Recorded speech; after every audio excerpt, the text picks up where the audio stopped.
ఎన్టీఆర్ సర్కిల్‌లో ఉన్న ఎన్టీఆర్ విగ్రహానికి ఘన నివాళి అర్పించిన బీజేపీ రాష్ట్ర అధ్యక్షురాలు దగ్గుబాటి పురంధరేశ్వరి, బీజేపీ రాష్ట్ర మీడియా ఇన్ఛార్జ్ పాతూరి నాగభూషణం, కిసాన్ మోర్చా రాష్ట్ర అధ్యక్షుడు చిగురుపాటి కుమారస్వామి. ఈరోజు నందమూరి తారక రామారావు గారి 29వ వర్ధంతి. మరణం లేని జననం వారిది అని చెప్పి నేను గట్టిగా విశ్వసిస్తున్నటువంటి మాట.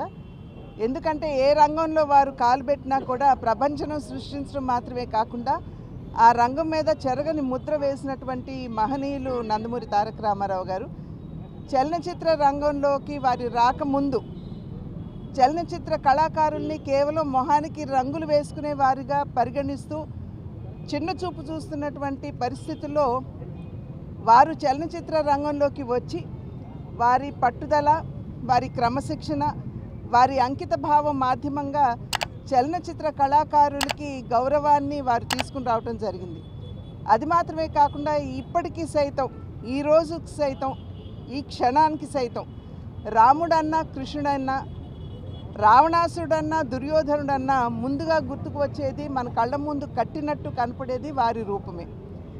అదేవిధంగా ప్రజా జీవితంలోకి వచ్చిన తర్వాత అధికారం అన్నది కేవలం అధికారం చెలాయించడానికి మాత్రమే కాదు, అధికార మాధ్యమంగా ప్రజాసేవ ఏ విధంగా చేయవచ్చు, నిజమైనటువంటి సంక్షేమాన్ని ప్రజలకు అందించినటువంటి మహనీయులు నందమూరి తారక రామారావు గారు.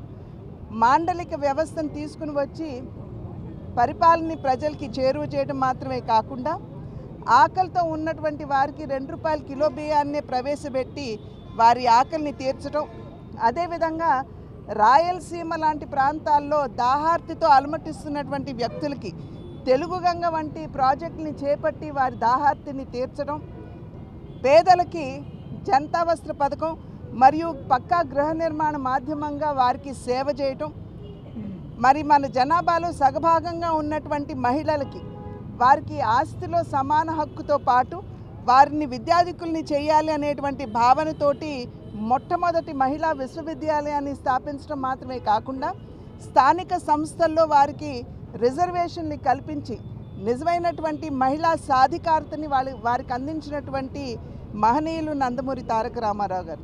కనుకనే వారు అంటే ఈ రకంగా చూసుకున్నట్లయితే అనేక సంస్కరణలు వారు చేయటం కూడా జరిగింది.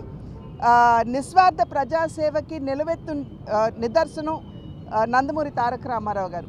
కనుకనే నేటికి సైతం ఇవాళ వారు పరంపదించి 29 సంవత్సరాలు అయినప్పటికీ కూడా నేటికి సైతం ప్రజలు వారి హృదయ పీఠిక మీద వారిని ప్రతిష్ఠించుకుని ఇప్పటికీ ఈ క్షణం వరకు కూడా వారిని ప్రేమించి అభిమానిస్తున్నారంటే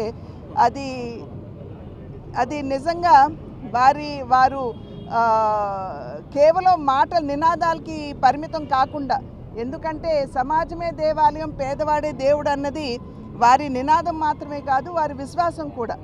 అందులోనూ ఆంధ్రుల ఆత్మగౌరవాన్ని ఒక ప్రత్యేకమైనటువంటి గుర్తింపు, అంటే ఆంధ్రులకి ఒక ప్రత్యేకమైనటువంటి చరిత్ర ఉన్నది అనేటువంటి విషయాన్ని కూడా విశ్వవేదిక మీద చాటినటువంటి సందర్భంలోనే నేటికి సైతం తెలుగువారు వారిని దేవుడిగా కొలుస్తున్నారు అని చెప్పి భావిస్తూ జన్మజన్మలకి వారి బిడ్డగా పుట్టాలనేటువంటి వరాన్ని ఆ భగవంతుడు నాకు అందివ్వాలని చెప్పి ప్రార్థిస్తున్నాను. జోహార్ అన్న ఎన్టీఆర్, జోహార్. జోహార్ అన్న ఎన్టీఆర్, జోహార్. జోహార్ అన్న ఎన్టీఆర్, జోహార్.